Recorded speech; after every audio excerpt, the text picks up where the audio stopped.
നിയമാവർത്തനം അധ്യായം 4. വിശ്വസ്തത പാലിക്കുക. ഇസ്രായേലേ, നിങ്ങൾ ജീവിക്കേണ്ടതിനും നിങ്ങൾ ചെന്ന് നിങ്ങളുടെ പിതാക്കന്മാരുടെ ദൈവമായ കർത്താവ് തരുന്ന ദേശം കൈവശമാക്കേണ്ടതിനും ഞാനിപ്പോൾ പഠിപ്പിക്കുന്ന ചട്ടങ്ങളും കൽപ്പനകളും അനുസരിക്കുവിൻ. ഞാൻ നൽകുന്ന കൽപ്പനകളോടും ഒന്നും കൂട്ടിച്ചേർക്കുകയോ അതിൽ നിന്ന് എന്തെങ്കിലും എടുത്തു കളയുകയോ അരുത്. ഞാൻ നിങ്ങളെ അറിയിക്കുന്ന നിങ്ങളുടെ ദൈവമായ കർത്താവിൻ്റെ കൽപ്പനകൾ അനുസരിക്കുവിൻ. കർത്താവ് ബാൽപെയോർ നിമിത്തം ചെയ്തതെന്തെന്ന് നിങ്ങളുടെ കണ്ണുകൾ കണ്ടതാണല്ലോ. ബാൽപെയോറിനെ പിന്തുടർന്നവരെയെല്ലാം നിങ്ങളുടെ ദൈവമായ കർത്താവ് നിങ്ങളുടെ ഇടയിൽ നിന്ന് നശിപ്പിച്ചു കളഞ്ഞു. എന്നാൽ നിങ്ങളുടെ ദൈവമായ കർത്താവിനോട് ദൃഢമായി ചേർന്നു നിന്ന നിങ്ങൾ ഇന്നും ജീവിക്കുന്നു.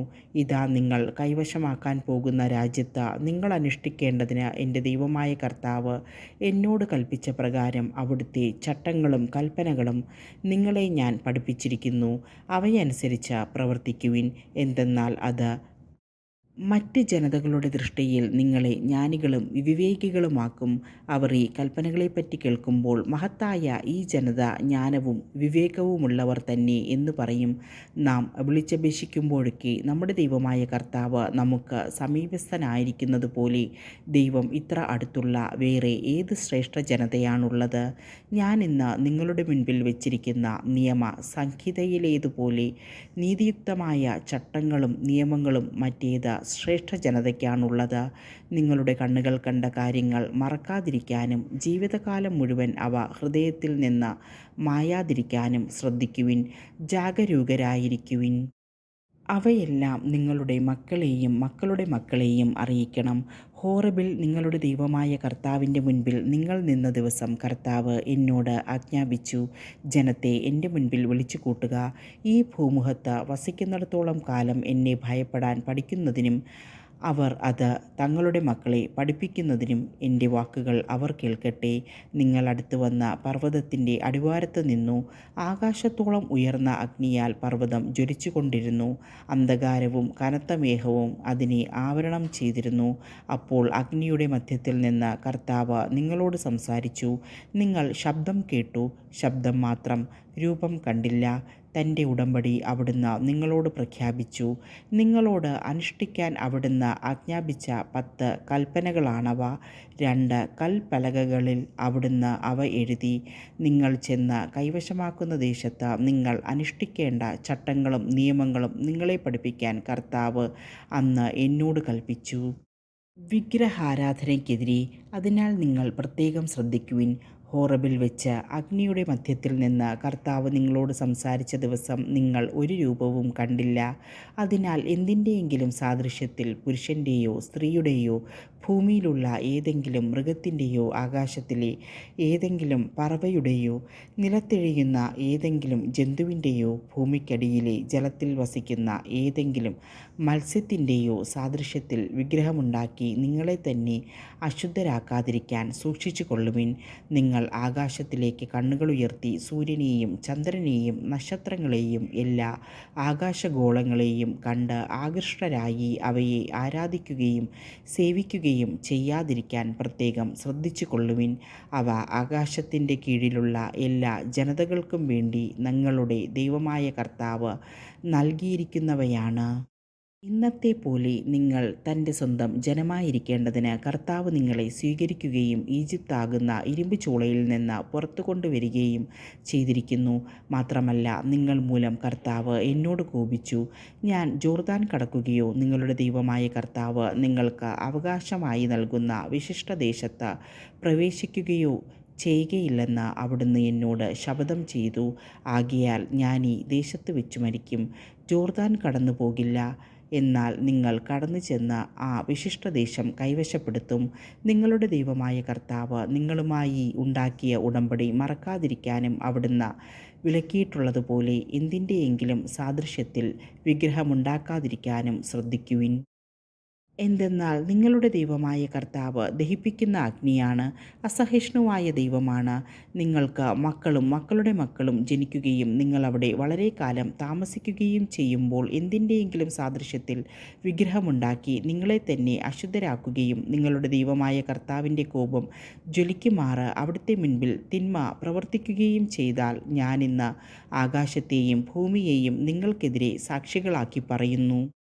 ജോർദാൻ കടന്ന് നിങ്ങൾ കൈവശമാക്കാൻ പോകുന്ന ദേശത്ത് നിന്ന് നിങ്ങൾ അറ്റുപോകും. അവിടെ നിങ്ങൾ ദീർഘകാലം വസിക്കുകയില്ല.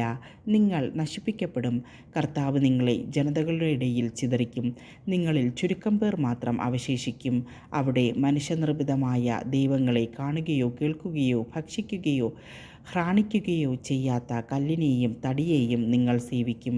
എന്നാൽ അവിടെ വെച്ച് നിങ്ങളുടെ ദൈവമായ കർത്താവിനെ പൂർണ്ണ ഹൃദയത്തോടും പൂർണ്ണ ആത്മാവോടും കൂടെ അന്വേഷിച്ചാൽ നിങ്ങൾ അവിടുത്തെ കണ്ടെത്തും. നിങ്ങൾക്ക് ക്ലേശമുണ്ടാവുകയും അവസാന നാളുകളിൽ ഇവയൊക്കെയും നിങ്ങൾക്ക് സംഭവിക്കുകയും ചെയ്യുമ്പോൾ നിങ്ങൾ നിങ്ങളുടെ ദൈവമായ കർത്താവിങ്കിലേക്ക് തിരിയുകയും അവിടുത്തെ സ്വരം ശ്രവിക്കുകയും ചെയ്യും. നിങ്ങളുടെ ദൈവമായ കർത്താവ് കരുണയുള്ള ദൈവമാണ്. അവിടുന്ന് നിങ്ങളെ കൈവിടുകയോ നശിപ്പിക്കുകയോ നിങ്ങളുടെ പിതാക്കന്മാരോട് ശപഥം ചെയ്തിട്ടുള്ള ഉടമ്പടി വിസ്മരിക്കുകയോ ഇല്ല. കഴിഞ്ഞ കാലത്തെപ്പറ്റി ദൈവം മനുഷ്യനെ ഭൂമുഖത്ത് സൃഷ്ടിച്ചത് മുതലുള്ള കാലത്തെപ്പറ്റി ആകാശത്തിൻ്റെ ഒരറ്റം മുതൽ മറ്റേ അറ്റം വരെ ചോദിക്കുക. ഇതുപോലൊരു മഹാസംഭവം എന്നെങ്കിലും ഉണ്ടായിട്ടുണ്ടോ? ഇതുപോലൊന്ന് കേട്ടിട്ടുണ്ടോ? ഏതെങ്കിലും ജനത എന്നെങ്കിലും അഗ്നിയുടെ മധ്യത്തിൽ നിന്ന് സംസാരിക്കുന്ന ദൈവത്തിൻ്റെ ശബ്ദം നിങ്ങൾ കേട്ടതുപോലെ കേൾക്കുകയും പിന്നെ ജീവിച്ചിരിക്കുകയും ചെയ്തിട്ടുണ്ടോ? നിങ്ങളുടെ ദൈവമായ കർത്താവ് ഈജിപ്തിൽ വെച്ച് നിങ്ങൾ കാണുകെ നിങ്ങൾക്ക് വേണ്ടി ചെയ്തതുപോലെ മഹാമാരികൾ, അടയാളങ്ങൾ, അത്ഭുതങ്ങൾ, യുദ്ധങ്ങൾ, കരബലം, ശക്തിപ്രകടനം, ഭയാനക പ്രവൃത്തികൾ എന്നിവയാൽ തനിക്കായി ഒരു ജനതയെ മറ്റൊരു ജനതയുടെ മധ്യത്തിൽ നിന്ന് തിരഞ്ഞെടുക്കാൻ ഏതെങ്കിലും ദൈവം എന്നെങ്കിലും ഉദ്യമിച്ചിട്ടുണ്ടോ? കർത്താവാണ് ദൈവമെന്നും അവിടുന്നല്ലാതെ മറ്റൊരു ദൈവമില്ലെന്നും നിങ്ങൾ അറിയാൻ വേണ്ടിയാണ് ഇവയെല്ലാം നിങ്ങളുടെ മുൻപിൽ കാണിച്ചത്. നിങ്ങളെ പഠിപ്പിക്കാൻ ആകാശത്ത് നിന്ന് തൻ്റെ സ്വരം നിങ്ങളെ കേൾപ്പിച്ചു. ഭൂമിയിൽ തൻ്റെ മഹത്തായ അഗ്നി കാണിച്ചു. അഗ്നിയുടെ മധ്യത്തിൽ നിന്ന് അവിടുത്തെ വാക്കുകൾ നിങ്ങൾ കേട്ടു. അവിടുന്ന് നിങ്ങളുടെ പിതാക്കന്മാരെ സ്നേഹിച്ചതുകൊണ്ട് അവർക്ക് ശേഷം അവരുടെ സന്താനങ്ങളെ തിരഞ്ഞെടുത്തു. അവിടുന്ന് തൻ്റെ മഹാശക്തിയും സാന്നിധ്യവും പ്രകടമാക്കിക്കൊണ്ട് നിങ്ങളെ ഈജിപ്തിൽ നിന്ന് കൊണ്ടുവരികയും ചെയ്തു.